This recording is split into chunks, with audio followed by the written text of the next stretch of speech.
வணக்கம் and welcome to the show interesting info. July 6 இன்னைக்கு world kissing டே அப்படின்னு சொல்லிட்டு ஒரு டே வந்து செலிப்ரேட் பண்ணுறாங்கப்பா. ஐயோ என்ன தப்பாக பேசுகிறான் பையன், ஐயோ பகவானே அப்படின்லாம் நினைக்காதீங்க. முத்தம்ங்கிறது காமத்தினுடைய வெளிப்பாடு இல்லை, அது ஒரு காதலினுடைய வெளிப்பாடு, ஒரு அன்பினுடைய வெளிப்பாடு.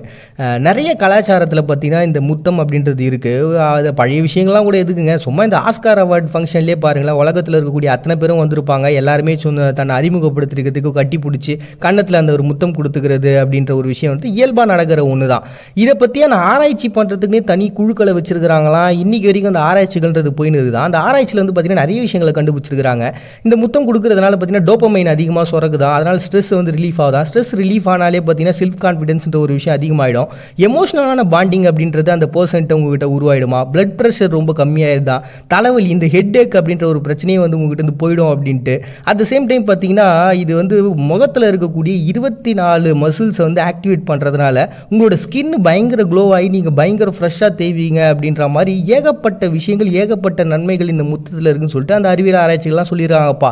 ஸோ 2013 பார்த்தீங்கன்னா வேலண்டைன்ஸ் டேயில் இந்த முத்தம் கொடுக்குறதுன்னு சொல்லிட்டு ஒரு பெரிய லெவலில், உலக லெவலில் ஒரு பெரிய ஃபங்க்ஷன் நடத்தினாங்க. அதில் வந்து பார்த்திங்கன்னா தாய்லாந்து சேர்ந்த ஒரு தம்பதியர்கள் என்ன பண்ணாங்க, 58 மணி நேரம் 35 நிமிஷம் 58 வினாடிகள் வந்து கிஸ் பண்ணி ரெக்கார்ட்லாம் படைச்சிக்கிறாங்கப்பா. ஸோ முத்தம் அப்படிங்கிற ஒரு கான்செப்ட் வந்து பார்த்திங்கன்னா ஒரு அன்பினுடைய வெளிப்பாடு. இது உலகத்தில் இருக்கக்கூடிய பல கலாச்சாரத்தில் இருக்குது. அது வந்து நீங்கள் காமத்தோடு ஒப்பிட்டு அதை தவறாக பார்க்குறத விட்டுட்டு அதில் இருக்கக்கூடிய அழகான விஷயத்தை இன்றைக்கும் உங்களுடைய வீட்டில் இருக்கக்கூடிய ஃபேமிலிகிட்ட, இப்போ அம்மா பையனுக்கு முத்தம் கொடுக்குறதுன்னு தப்பான, ஒரு அப்பா வந்து ஒரு பொண்ணுக்கு முத்தம் கொடுக்குறதுன்னு தவறான. ஸோ இந்த மாதிரியான விஷயங்கள்லாம் வந்து புரிஞ்சுக்குங்க அப்படின்ற ஒரு விழிப்புணர்வோட அதை கொண்டாடணுன்றதுக்காக உருவாக்கின டே தான் பார்த்தீங்கன்னா வேர்ல்டு கிஸ்ஸிங் டே அப்படின்னு சொல்லிட்டு செலிப்ரேட் பண்ணுறாங்க ஜூலை 6. நெக்ஸ்ட் டினிப்பர் டே அப்படின்னு சொல்லிட்டு உக்ரைன், பெலாரஸ், ரஷ்யா இந்த நாடுகளை செலிப்ரேட் பண்ணுறாங்கப்பா. டினிப்பர்ன்றது ஒரு ஆறினுடைய பேர் தான். கிட்டத்தட்ட 2287 கிலோமீட்டர் வரைக்கும் இதனோட லென்த் இருக்குது. 3 நாட்டிலையும் இது பாஞ்சிக்கிட்டு இருக்கு. இது சம்பந்தமான இதை ஒட்டி இருக்கக்கூடிய கிட்டத்தட்ட 5 லட்சம் ஏக்கர் பரப்பளவு நிலங்கள் இதனால் ஒரு பெரிய வளம் அடைஞ்சிக்கிட்டு இருக்கு அப்படின்றது பெரிய விஷயம் இல்லை. ஸோ அதனால் இதை கொண்டாடணும்னு சொல்லிட்டு உருவாக்கியிருக்காங்க. அதுலேயும் பார்த்தீங்கன்னா இதில் 1000 கிலோமீட்டர் வந்து உக்ரைனில் தான் போயின்னு இருக்கு. அவங்க நாட்டினுடைய ஒரு தேசியத்தின் அடையாளமாகவே இதை பார்க்குறாங்க. கிட்டத்தட்ட 12% அவங்க நாட்டினுடைய மின்சார தேவை இதுதான் பூர்த்தி பண்ணிட்டு இருக்கான். ஸோ அப்படிப்பட்ட ஒரு நதியாக இருக்குது. ஐரோப்பியாலே பார்த்தீங்கன்னா 4வது பெரிய நதியாகவும் இது இருக்குது. இந்த நதியை எப்படியாவது பாதுகாத்தாகணும் அப்படின்ற ஒரு கான்செப்ட் தான். ஏன்னு பார்த்தீங்கன்னா இந்த உக்ரைன் ரஷ்யா போர் நடந்ததில் அந்த சமயத்தில் கொக்கோவா அப்படின்ற ஒரு அணையை என்ன பண்ணிட்டாங்கன்னா அது தகர்த்துட்டாங்க. இது யார் பண்ணாங்க அப்படின்றதெல்லாம் இன்றைக்கி வரைக்கும் சர்ச்சைக்குரிய கேள்விகள் தான். இந்த அணையை வந்து தகர்த்தின உடனே என்ன ஆச்சுன்னா அந்த ஆறினுடைய தண்ணியானது மக்கள் மேலே போயிட்டு மோதி அதில் கிட்டத்தட்ட 59 பேர் வந்து இறந்து போனாங்க.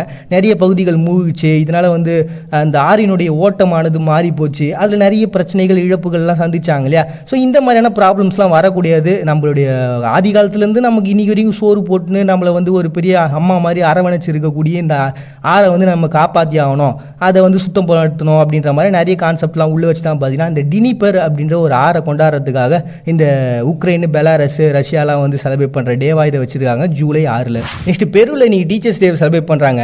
இது வந்து 1822 பார்த்தீங்கன்னா மேனுவல் ஏ ஓட்ரியா அப்படின்ற ஒரு பர்சன் ஃபஸ்ட் டைமாக ஒரு பள்ளிக்கூடத்தை ஓப்பன் பண்ணார் ஆண்களுக்காக. ஸோ அந்த டேட் தான் சூஸ் பண்ணியிருக்காங்க. இன்றைக்கி அவங்க நாட்டினுடைய டெவலப்மெண்ட் எல்லாத்துக்கும் பேஸாக பார்த்தீங்கன்னா இந்த எஜுகேஷன் தான் இருக்குது. அந்த நாடுன்னு கிடையாது, உலகத்தில் கூடிய எல்லா நாட்டினுடைய டெவலப்மெண்ட்டுமே பேஸாக அந்த எஜுகேஷன் தான் இருக்கும். ஸோ அப்படிப்பட்ட ஒரு விஷயத்தை செலிப்ரேட் பண்ணோம், அதை கற்றுத்தர அந்த டீச்சர்ஸ் செலிப்ரேட் பண்ணணும்னு சொல்லிட்டு தான் பார்த்தீங்கன்னா பெருவில் இன்றைக்கி டீச்சர்ஸ் டே அப்படின்னு சொல்லிட்டு செலிப்ரேட் பண்ணுறாங்க ஜூலை 6. நெக்ஸ்ட்டு வேர்ல்டு ஜோனோசிஸ் டே அப்படின்னு சொல்லிட்டு ஒரு டேங்க. இது வந்து இந்த விலங்குகள்கிட்ட இருந்து மனுஷங்களுக்கு பரவக்கூடிய வியாதிகளை பற்றிய ஒரு விழிப்புணர்வு மக்கள்கிட்ட ஏற்படுத்தணும் அப்படின்ட்டு. ஏன்னா வேர்ல்டு வைடில் பார்த்தீங்கன்னா வருஷத்துக்கு கிட்டத்தட்ட 2.7 மில்லியன் மக்கள் இந்த மாதிரி விலங்குகள்கிட்ட இருந்து மனிதருக்கு பரவக்கூடிய வியாதியால் பாதிக்கப்பட்டு இருக்காங்கன்னு சொல்லிட்டு அதிர்ச்சிகரமான தகவல்லாம் வந்தது. நீங்களே இந்த ஹிஸ்ட்ரியெலாம் எடுத்து பார்த்தீங்கன்னா தெரியும். ஆந்த்ராக்சிஸ், பறவை காய்ச்சல், பன்றி காய்ச்சல், அப்புறம் அந்த சாகஸ் அப்படின்னு சொல்லிட்டு வியாதி, இந்த மாதிரி ஏகப்பட்ட வியாதிகள் இருக்குது. எல்லாமே விலங்குகிட்டேருந்து மனுஷன்கிட்ட பரவுது. அவ்வளோ ஏங்க இந்த கொரோனாவே பார்த்தீங்கன்னா இந்த வவால்ட்டு பரவுனதுன்ற ஒரு பெரிய கட்டுக்கதைகளோ இல்லாட்டி அது உண்மையோ பொய்யோ தெரில, அந்த மாதிரியான விஷயங்கள் போகுது. அப்புறம் பார்த்தீங்கன்னா இந்த HIV கூட பார்த்தீங்கன்னா மனுஷ கொரில்லாட்டு பரவுச்சு அப்படின்ற ஒரு கான்செப்ட் இருக்குது. ஸோ இந்த மாதிரி ஏகப்பட்ட விஷயங்கள் இருக்குல்ல. அதுலேயும் இந்த ரேபிஸ்ன்ற ஒரு வியாதி பார்த்தீங்கன்னா ஒரு பெரிய லெவலில் மக்களை கொண்டு கூச்சது. இப்போ வரைக்குமே பார்த்தீங்கன்னா கிட்டத்தட்ட 59,000 மக்கள் வந்து வருஷத்துக்கு அதனால் பாதிக்கப்பட்டுங்கிறாங்களாம். ஆப்பிரிக்கா, ஏஷியாவில் தான் பார்த்தீங்கன்னா அதோட பர்சன்டேஜ்ன்றது அதிகமாக இருக்குது. அதனால தான் பார்த்தீங்கன்னா இந்த டேட் எதுக்காக சூஸ் பண்ணாங்கன்னா, இந்த ரேபிஸால் பாதிக்கப்படுறவங்கள்ட்ட வந்து தப்பிக்கணுன்றதுக்காக லூயிஸ் பாஸ்டர் அப்படின்ற பர்சன் 1885 ஃபஸ்ட் டைமாக தடுப்பூசியை கண்டுபிடிச்சார். ஸோ அந்த தடுப்பூசியை கண்டுபிடிச்சா அவருடைய நினைவாக தான் பார்த்தீங்கன்னா அவருக்கு மதிப்பு செலுத்தணுன்றதுனால தான் இந்த டேட்டை சூஸ் பண்ணியிருக்கிறாங்க.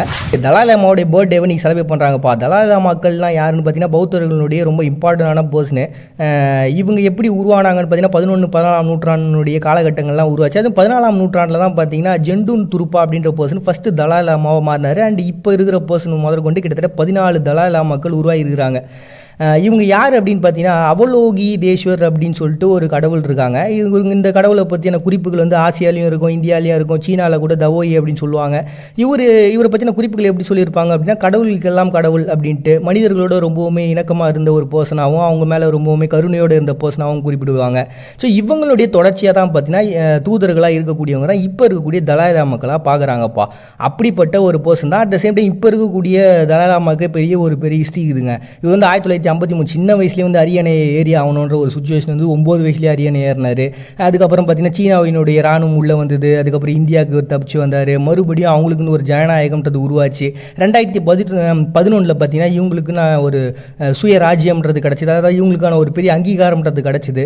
ஸோ அதன் மூலமாக இவர் வந்து ஒரு அங்கீகரிக்கப்பட்ட தலைவராகவும் மாறினார். ஸோ அப்படிப்பட்ட ரொம்ப இம்பார்ட்டண்ட்டாக இவங்களுடைய மதத்தில் பார்க்கக்கூடிய அந்த பௌத்தர்களுடைய முக்கியமான தலைவராக இருக்கக்கூடிய அந்த தலாய் லாமாவுடைய பர்த்டேவை தான் பார்த்தீங்கன்னா இன்றைக்கி செலிப்ரேட் பண்ணுறாங்க ஜூலை 6.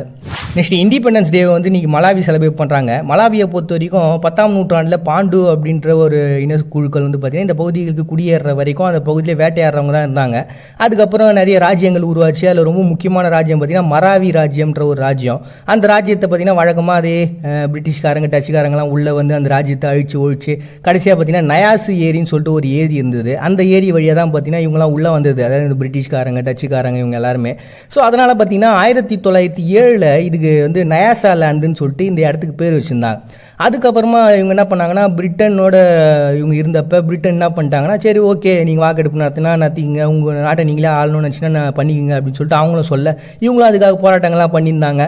ஸோ அதே சமயத்தில் அவங்களுக்கு சுதந்திரம் கிடச்சிது ஐக்கிய ராஜ்யத்திலேருந்து. அப்படி 1964 ஐக்கிய ராஜ்யத்திலேருந்து சுதந்திரம் கிடச்சதுக்கப்புறம் பார்த்தீங்கன்னா இவங்களை அந்த பிளேஸை மலாவின்னு சொல்லிட்டு மாற்றிட்டாங்க. அது சுதந்திரம் கிடச்ச அதனால தான் பார்த்தீங்கன்னா இண்டிபெண்டன்ஸ் டே அப்படின்னு சொல்லிட்டு மலாவி செலிப்ரேட் பண்ணுறாங்க. இதே நாளில் வந்து கொமரோஸ் அப்படின்ற ஒரு தீவு இருக்குது.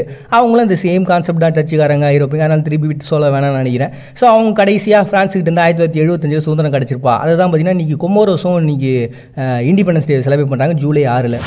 தண்ணி மேகமாகணும்னா ஹீட் ஆகி தான் ஆகணும். புழு பட்டாம்பூச்சி ஆகணும்னா கூட்டுக்குள்ளே தவம் இருந்து தான் ஆகணும். நாம் மாற்றத்தை நோக்கி நடக்கணும்னா அந்த மாற்றத்துக்கான அழுத்தத்தை ஏற்றுக்கிற அளவுக்கு நமக்கு பக்குவம் இருந்தால் தான் முடியும். அந்த மாற்றம் நடக்கும். மறுபடியும் எல்லாரும் நாளைக்கு வந்து சந்திக்கிறாரு விடுபடுறது. நான் உங்கள் பாண்டிய நீங்கள் பார்த்துட்டு இருக்கீங்க. இந்த நிகழ்ச்சி இன்ட்ரெஸ்டிங் இன்ஃபோ.